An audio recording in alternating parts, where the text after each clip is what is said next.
called me from the ashes, you have broken every curse.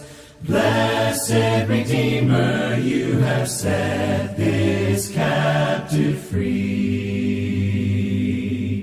Lord, I can't help but sing. Faithful you are, faithful forever you will be. Faithful you are. All your promises are yes and amen. All your promises are yes and amen. I will rest in your promises. My confidence is your faithfulness. I will rest in your promises. My confidence is your faithfulness. I will rest in your promises. My confidence is your faithfulness. I will rest in your promises. My confidence is your faithfulness. Faithful you are, faithful forever you will be. Faithful you are. All your promises are yes and amen. All your promises are yes and amen. Who am I that the highest King would welcome me? I was lost, but he brought me in. Oh, his love for me. Oh, his love for me. Who the Son sets free, oh, is free indeed. I'm a child of God. Yes, I am. Free at last he has ransomed me. His grace runs deep. While I was a slave to sin, Jesus died for me. Yes, he died for me. Who the Son sets free, oh, is free indeed. I'm a child of God. Yes, I am. In my Father's house, there's a place for me. I'm a child of God. Yes, I am. I am chosen, not forsaken. I am who you say I am. You are for me, not against me. I am who you say I am. I am chosen, not forsaken. I am who you say I am. You are for me, not against me. I am who you say I am. Oh, I am who you say I am. Who the Son sets free, oh, is free indeed. I'm a child of God. Yes, I am. In my Father's house, there's a place for me. I'm a child of God. Yes, I am. In my Father's house, there's a place for me. I'm a child of God. Yes, I am.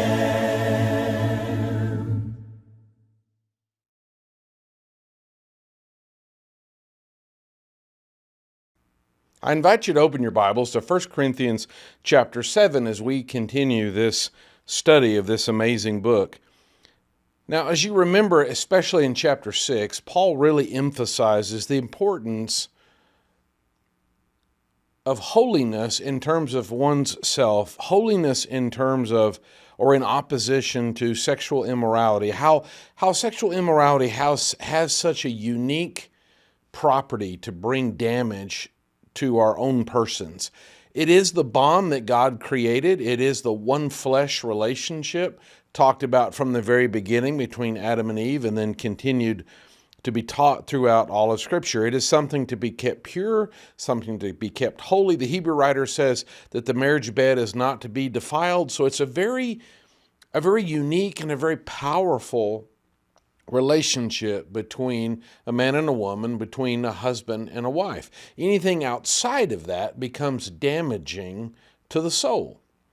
This is Satan's MO, after all, is to take what God has created and try to twist a blessing into a burden.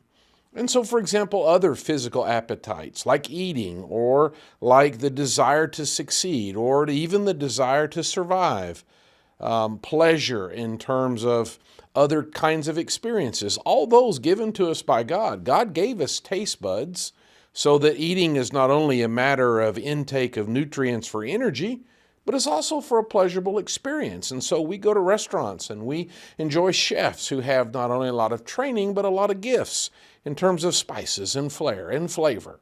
However, there are both sides of eating extremes in terms of overeating, undereating, etc.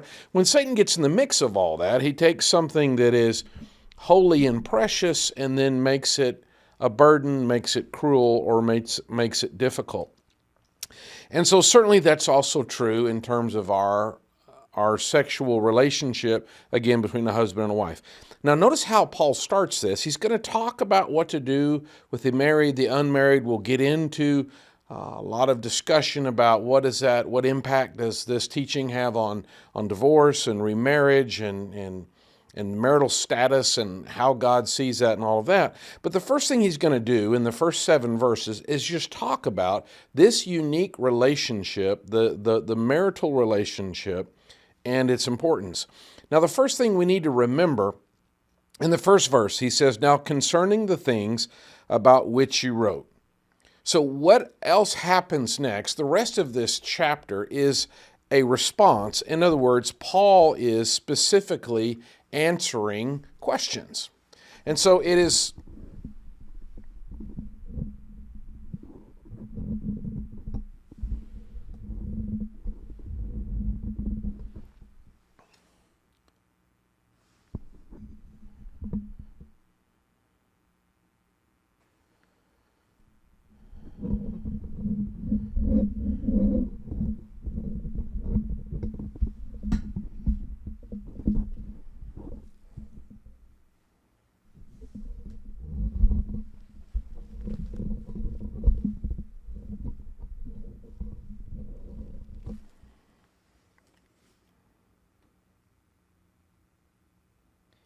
And so it is those very questions that Paul is addressing. So it's a unique chapter in the sense that this is a message that is a response. And what makes that interesting is we don't know what the original question is. Now, based on the answer, we can at least understand the general principle, but that means what he's saying is very specific to the Corinthian church, and then we'll look for the principles that applies to all. The reason why I point that out is some really interesting and, if not strange, things have been done with portions of this chapter, and here's an example.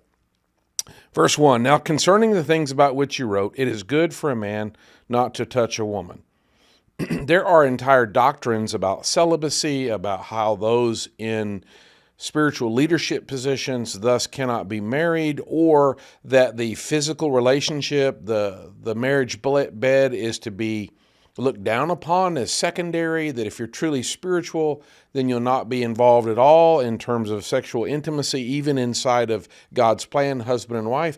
So a lot of strange things have been done, especially with the first 7 verses, in terms of is celibacy or Is that somehow superior? Is that more spiritual, etc.? But remember that Paul is answering a very specific question. If Paul is saying that it is somehow bad or inferior to be in marriage or to be in a physically intimate relationship inside of marriage, somehow that's bad, would be run afoul of several things. So let's turn to Genesis chapter 3, because then Paul would be arguing something in opposition to God's intent. Common sense, in a very practical way, if celibacy is what God desires, then how does humanity survive? Procreation depends on that physical intimacy. That's by God's design. But what's even more impactful in terms of just the practical matter of it is God's original intent from a spiritual and emotional sense. In Genesis chapter 2, we read in verse 18, "Then the Lord God said, 'It is not good for man to be alone.'" Straight up, black and white, that's what God says. And keep in mind that Adam is perfect. Let alone we talk about us today with our flaws and our insecurities and the various needs that we have that come from those kinds of shortcomings. Adam doesn't have any of those things. He's absolutely perfect. That means he's perfect not just physically, he's perfect emotionally. He's perfect spiritually. In fact, he has a perfect relationship with God. There's no sin. So there's no hindrance, there's no hang up.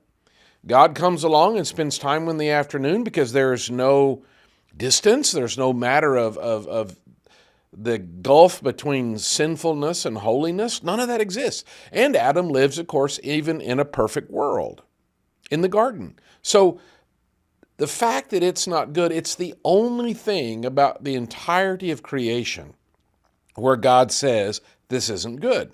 Everything else, he creates this and he says it is good. He creates that and it is good. Here's the one glaring exception. It is not good for man to be alone. I will make him a helper suitable for him. And then you have this amazing discussion of the creation of woman and how man sees her and says she's bone of my bone, flesh of my flesh. Verse 24, "For this reason a man shall leave his father and mother, shall be joined to his wife, and they shall become one flesh. And the man and his wife are both naked and not ashamed." So the one flesh relationship comes from creation. It comes from the creation of woman, from the completion of everything that God did in creation. Now everything's complete. And so this one flesh relationship is described at a time when you have nakedness and unashamedness. In other words, physical intimacy is not in connection, and this one flesh relationship is broader than just sex. It is this connection physically, emotionally, spiritually, where he is not alone. She is his helper. And so it's not polluted or clouded or in any way influenced by the evils of sin in terms of lust, in terms of inappropriate desires, all that. None of that's happened yet. So that means the picture of Adam and Eve being husband and wife and being of one flesh is absolutely in purity. There's nothing at all wrong with it. So later doctrines that would say, well, the physical act is sullied, it's polluted, it's wrong. You have to live celibate if you really want to be spiritual. That's not true for Adam and Eve. Their physical union and all that it would mean is in absolute perfection. So what is Paul trying to say? Well, here's an interesting thought. What is the question that he's answering? Now, concerning the things about which you wrote, it is good for man to not touch a woman, but, and then he's going to counter that very statement. First of all, note that he doesn't say it's best that a man doesn't touch a woman. He says it's good. In other words, it's not wrong. And this "don't touch a woman" is a euphemism for physical intimacy. It doesn't just mean don't touch her on the elbow. It's a euphemism for physical intimacy.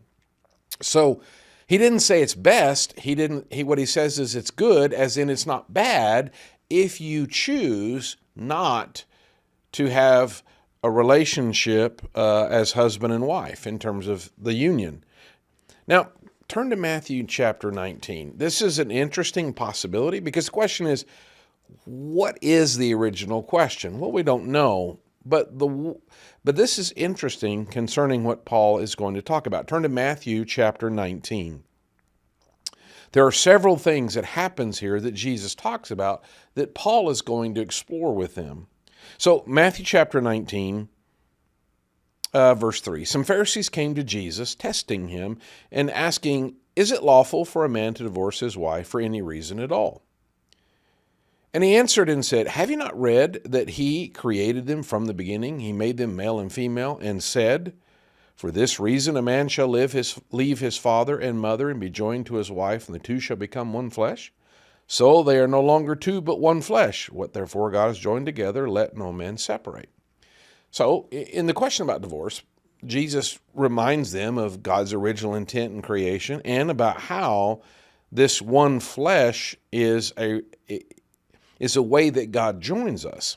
It's not just us, God is involved, which is the point he was making for us in 1 Corinthians chapter 6 about the uniquely destructive nature of violating this one flesh. It's a work that God does in marriage, which would mean it's not evil, it's not wrong, it's not shameful. Well, verse 7, they said, "Why then did Moses command to give her a certificate of divorce and send her away?" He said to them, "Because of the hardness of your heart, Moses permitted you to divorce your wives, but from the beginning it has not been this way. I say to you, whoever divorces his wife except for immorality and marries another woman commits adultery." Now, we'll have to spend some more time with this later in 1 Corinthians chapter 7, but in the opening verses, the connection might be verse 10. So what Jesus said is, there's no reason to divorce other than unfaithfulness. Well, verse 10, the disciples said to him, "If the relationship of the man with his wife is like this, it is better not to marry." What Jesus said sounded hard to them, especially given the cultural context of, surely you can divorce for any reason at all, and that sounds a lot like our world today. And so the disciples were like, that sounds pretty difficult. Maybe it's just better not to marry. Jesus said, "Not all men can accept this statement, but only to those to whom it has been given." You see, if we try to force celibacy, if we try to say you cannot get married, then number one, we are calling for the average person to be better than Adam. Adam, who was truly perfect in every category, couldn't handle being alone. God said it's not good for man to be alone, specifically Adam, but generally man is in mankind. So for us to demand or insist or somehow command that someone cannot be married is to fly in the face of, or to say they've got to be more capable or better at loneness or being alone than Adam. That's unreasonable, to say the least. Secondly, when Jesus is asked, well, then is it better to not marry? Because Jesus doesn't get married. Paul's going to talk about that in his own life in a few verses in 1 Corinthians chapter 7. But you notice Jesus didn't say that's right or that's wrong. What he said is not all men can accept this statement, but only to those to whom it's been given. Therefore, it cannot be a command. It cannot be an expectation. It cannot be universal. That something would have to have been given, in fact, to a man for that to be true. That is, for it to be better to not be married. Because the vast majority of us are certainly less capable than Adam. We don't do well alone in several categories and for several reasons. Let's keep reading what Jesus says, still in Matthew 19, verse 12. "For there are eunuchs who have been born that are that way from the mother's womb, and there are eunuchs who have been made eunuchs by men. There are also eunuchs who have made themselves eunuchs for the sake of the kingdom of heaven." So a eunuch is someone who has been neutered. Generally with that is the association and understanding that we certainly do that with, say, horses or cows, bulls, and what we want is to remove that drive, that desire, that need for physical intimacy. From horses and cows is certainly a different perspective, but that's why they're neutered, is to bring a calmness or at least a difference, because we remove the drive. So that's what it means to be a eunuch, is someone there's both physical, I guess we'll get into that in a second, but it's to have that drive removed or that need removed. So Jesus says, okay, there are those who are eunuchs or those who don't have that drive, let's just say it that way, who were born that way from the mother's womb. There are some who do not need to be one flesh. There are some people who do not have that drive. If all of humans had that drive, we would be extinct. So there's nothing wrong with the drive. It's God-given. Adam had it. So it's not wrong, but there are some who don't need that. They're born that way, just don't have that drive. Then there are eunuchs who are made that way by men. Well, in Jesus' day, this is not that he's condoning, he's just talking about there are those out there that it's better for them not to be married for various reasons. One is, well, they're just born that way. We'll get into why. Paul talks about how some are born that way. Secondly, made that way by men. Well, a common practice, if a king has a harem, he's got a lot of wives, mistresses, a lot of women, well, he wants someone to take care of them, and he wants someone strong, someone to protect them, so he wants it to be a man, but he doesn't want a man to get interested or distracted by all these beautiful women, and so they're made eunuchs, or they're castrated, or they're neutered, so that they don't have that drive, and there's no threat to the bloodline in terms of having a child outside of the king's bloodline. That was a fairly common practice. In fact, there's an Ethiopian fellow we meet in the book of Acts who seems to be just that, in charge of a queen's treasure, and that's his own personal background. So Jesus says there are some that are born that way, they don't have the drive. There are some whose, I guess we could say, their drive was taken away by men. But then he says, and there are also eunuchs who have made themselves eunuchs for the sake of the kingdom of heaven. So there are some who have chosen that, because if you're born that way, you didn't choose it. I'll get the grammar right in a second.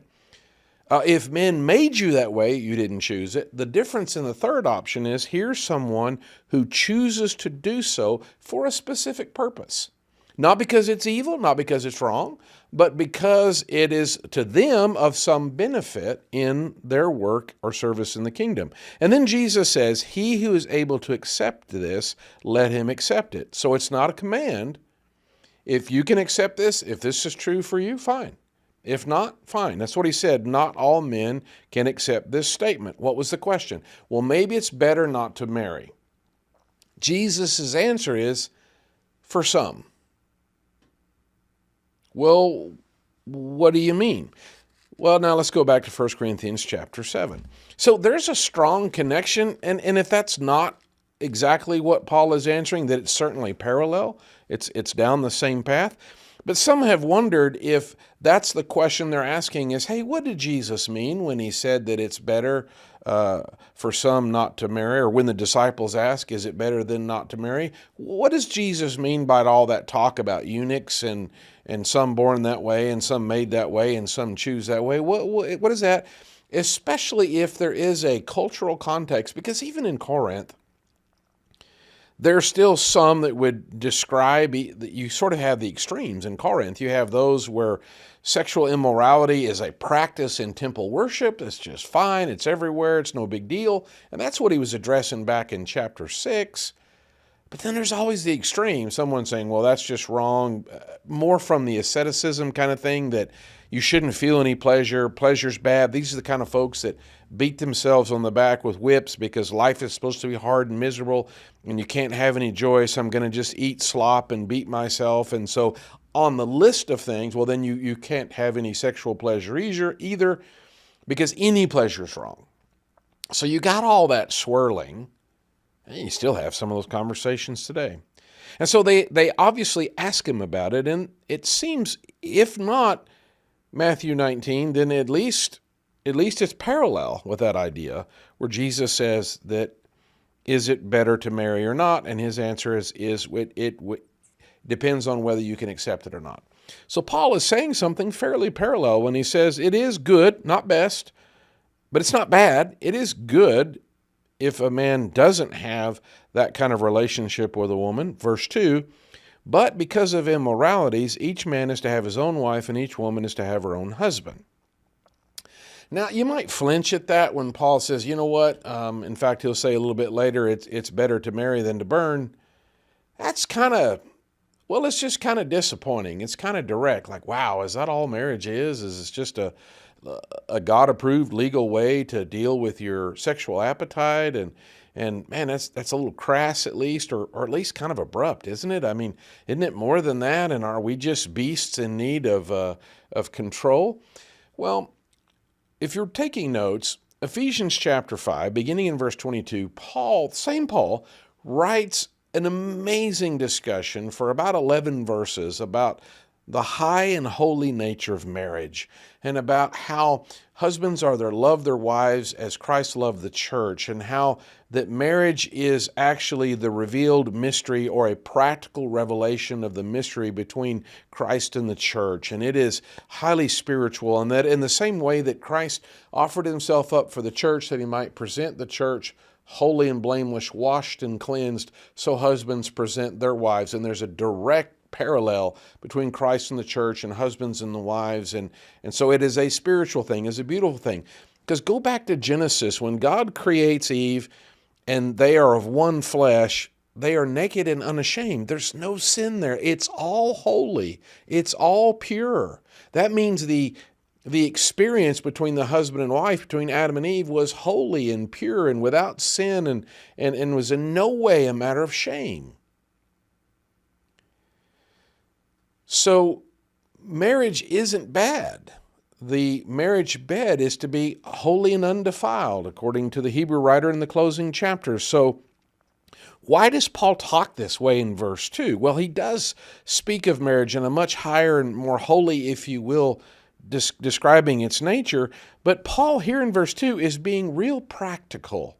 But again, this is an answer to a question. So this isn't the time for the higher teaching, if you will, if that's a good way to say that, about marriage and all that it means and the emotional connection, the spiritual connection, the purpose of God in your marriage and all of that. That's Ephesians 5. It's there. Here it's just real direct and real practical because he's answering some sort of question that appears to be specifically about that.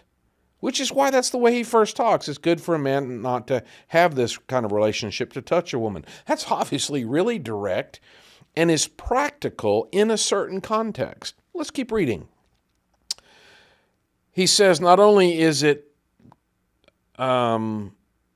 each man is to have his own wife, each woman is to have her own husband. So that's the generality, that the vast majority of people need to be married for lots of reasons. Verse 3, he says, the husband must fulfill his duty to his wife, and likewise also the wife to her husband.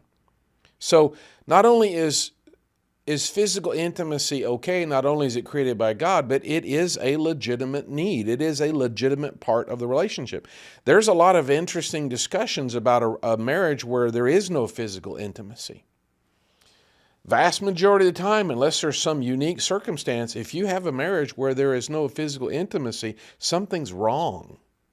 Because there's not just going to be a physical distance, there's going to be an emotional distance, a spiritual distance.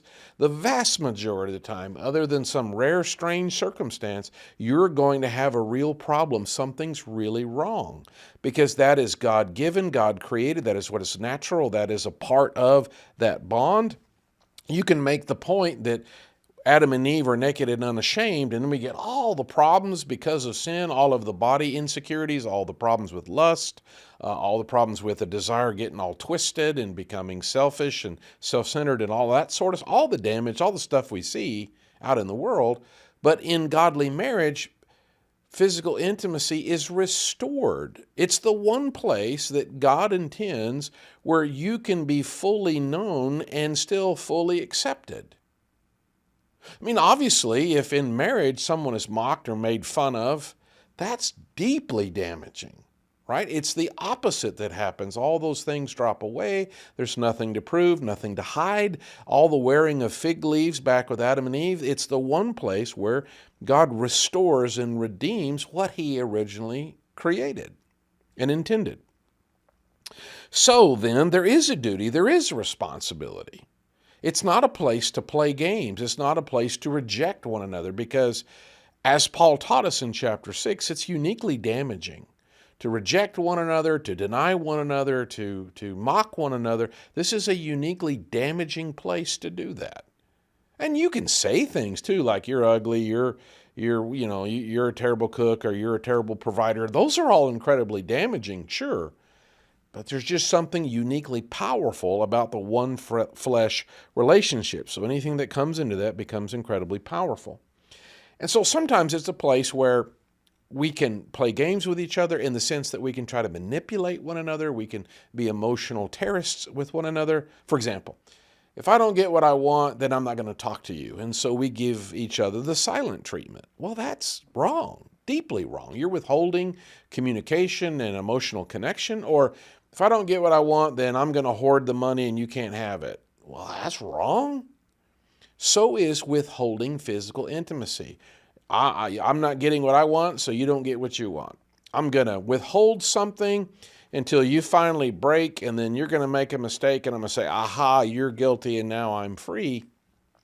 You can't do that, because here the scriptures expressly say the husband must fulfill his duty to his wife, likewise the wife to her husband. Certainly that's a general principle, like in terms of finances or communication, but he's talking specifically about physical intimacy. In fact, verse 4, the wife does not have authority over her own body, but the husband does. Ooh, is this abusive? Is this controlling? No, look at the flip side. He uses the exact same language. And likewise also the husband does not have authority over his own body, but the wife does. Rather than this mine and yours and 50-50 and whose is what, Paul says it's complete surrender. Again, I refer you to Ephesians chapter 5 when he says to the wives they are to submit to their husbands as to the Lord. But that's not one-sided, because the next verse is, and so husbands ought to sacrifice to the wives as Christ does for the church. Well, how much of a sacrifice did Christ offer? Everything. He hung on the cross and gave himself up completely for the church. So this is a beautifully and perfectly balanced, in that we, both husband and wife, are giving all. So rather than any sort of control, it's about complete surrender. So the point is, this is important. It's not something to be withheld or to be trifled with or to be somehow used in a manipulative way, but that we are to bless one another in every category. Well, specifically, of course, he's talking about physical intimacy. That's the question they asked, and that's what he's answering. Clearly, in verse 5, he says, stop depriving one another. So again, you can't somehow get to a place where that physical intimacy is somehow wrong or is ungodly or is wicked when we're talking about inside of God's design of marriage. Well, the act itself isn't wrong. It's kind of like saying, here's a brick. Is a brick wrong? Well, it depends. You hit somebody in the head with it, or do you gather some more and build a hospital? This act is specifically designed by God for the purpose of the one flesh union. And there are many benefits of it in terms of the one flesh, husbands and wives being closer in the intimacy and the trust and being fully known and fully accepted. Children, procreation, that's an amazing gift and part of that as well. It's all positive when it's what God has intended. So that's why it says stop depriving one another. So you can tell that when Paul says it's good for a man not to touch a woman, he's not saying celibacy is more spiritual or that physical intimacy is wrong, because he just says now in verse 5, don't deprive one another. In fact, he says stop it. It's wrong. Well, then he must not be saying that the act is wrong or this part of the relationship is wrong if he's saying stop depriving one another. Now he does say, except by agreement for a time, by an agreement. So you can't be one or the other, because that's manipulative or that's controlling or that's abusive to withhold. But now if you both agree, specifically he says that you may devote yourselves to prayer, not again because the act is somehow unspiritual, but this is the language of fasting. We also deprive one another from food, or from other things for a point of fasting and prayer for some training in spiritual discipline. Because if we practice saying no to ourselves, our desires, even godly desires, I'm hungry, I want to eat. No, No, we're not going to do that. I'm going to make my body my slave. I'm going to make it submissive to my spirit. That's good training. So I'm going to deprive myself of these good God-given things like I want to eat or the physical intimacy, desire, etc., for a short period. Because what happens if you deprive yourself from food too long? Well, you die.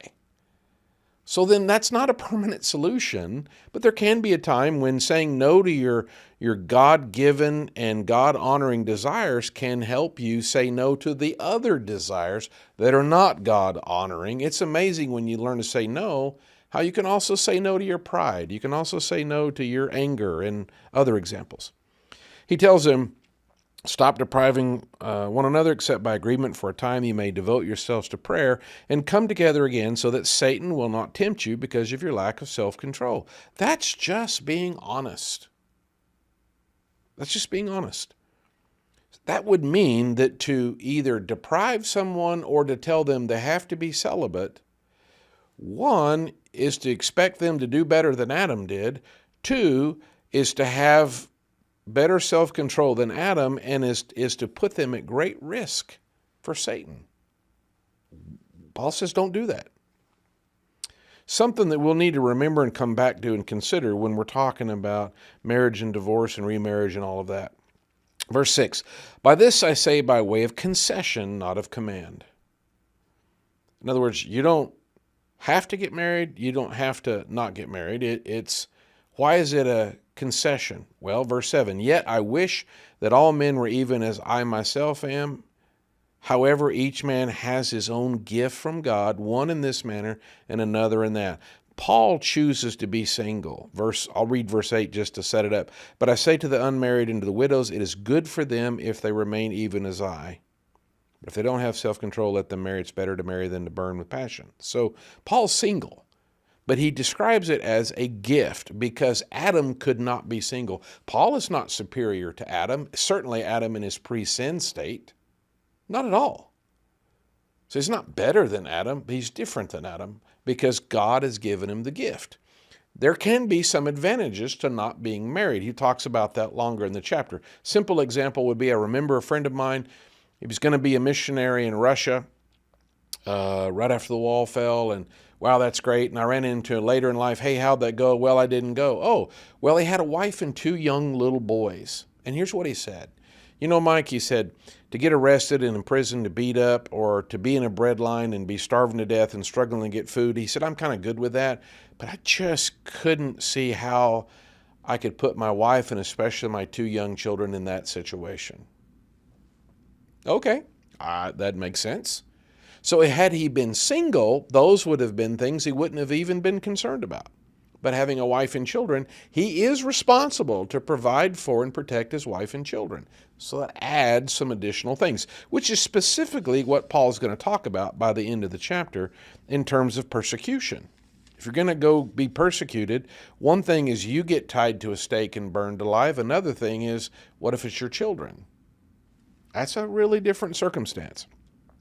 He'll talk about that some more. Here he's simply talking about those choices. But what he says about this is singleness then cannot be imposed on someone, nor can it be required. He says this is by way of concession, not of command. What he prefers, what he wishes, is others could be like him. That is single, but that has to be a gift. Otherwise, you run afoul with the better to marry than to burn. And he just said in verse 2, each man is to have his own wife, each woman is to have her own husband. That's the norm.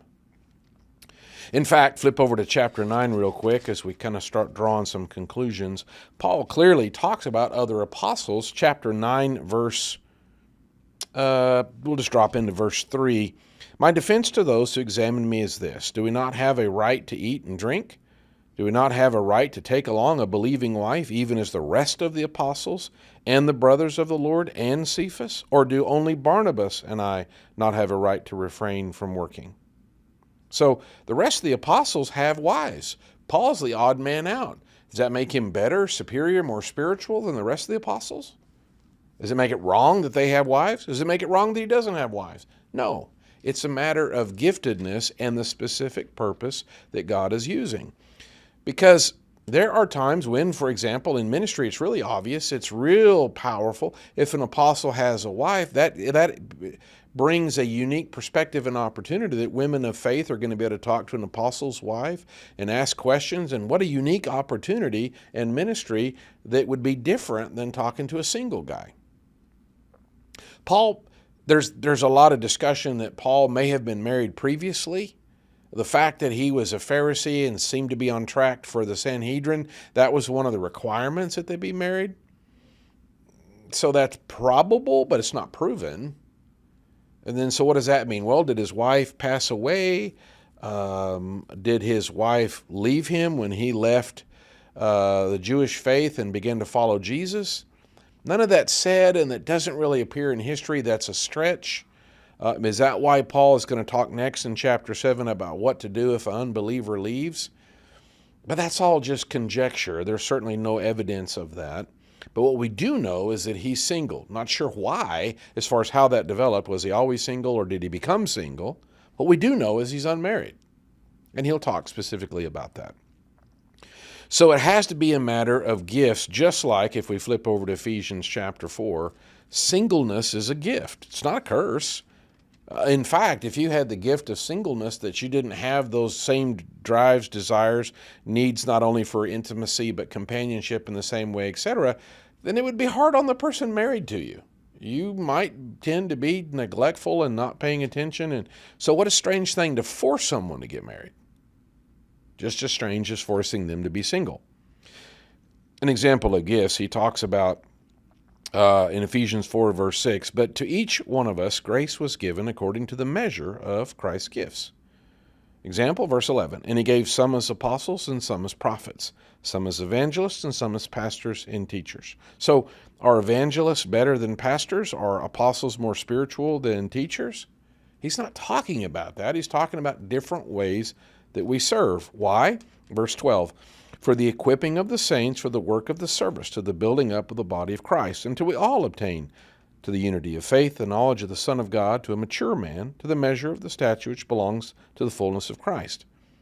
As a result, we are no longer to be children, tossed here and there by waves and carried about by every wind of doctrine and the trickery of men, by craftiness and deceitful scheming, but speaking the truth in love. We are to grow up in all aspects into him who is the head, even Christ, from whom the whole body, being fitted and held together by what every joint supplies, according to the proper working of each individual part. So that includes the married and the singles. That's all a part of God's work in each of our lives for the greater purpose of building up the body, he says, causes the growth of the body for the building up of itself in love. Paul is addressing a very specific question, and based on the answer, if it's not Matthew 19, we can certainly tell it's the same idea, or at least it's parallel, as he talks about marriage itself and the unique physical intimacy and relationship that goes with that. And then as he continues, he'll now, if he moves off of that specific question to the more general application. So what does that mean about folks who are married, who are unmarried, or why they're unmarried, etc.? And we'll continue with Paul in verse 8 in the following lesson. The ground began to shake. The stone was rolled away. His perfect love could not be overcome. Now death, where is your sting? Our resurrected King has rendered you defeated. Forever he is glorified. Forever he is lifted high. Forever he is risen. He is alive. He is alive.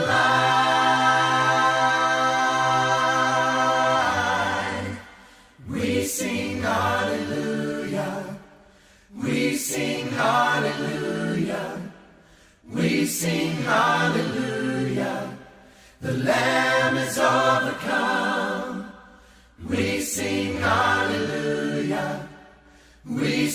hallelujah.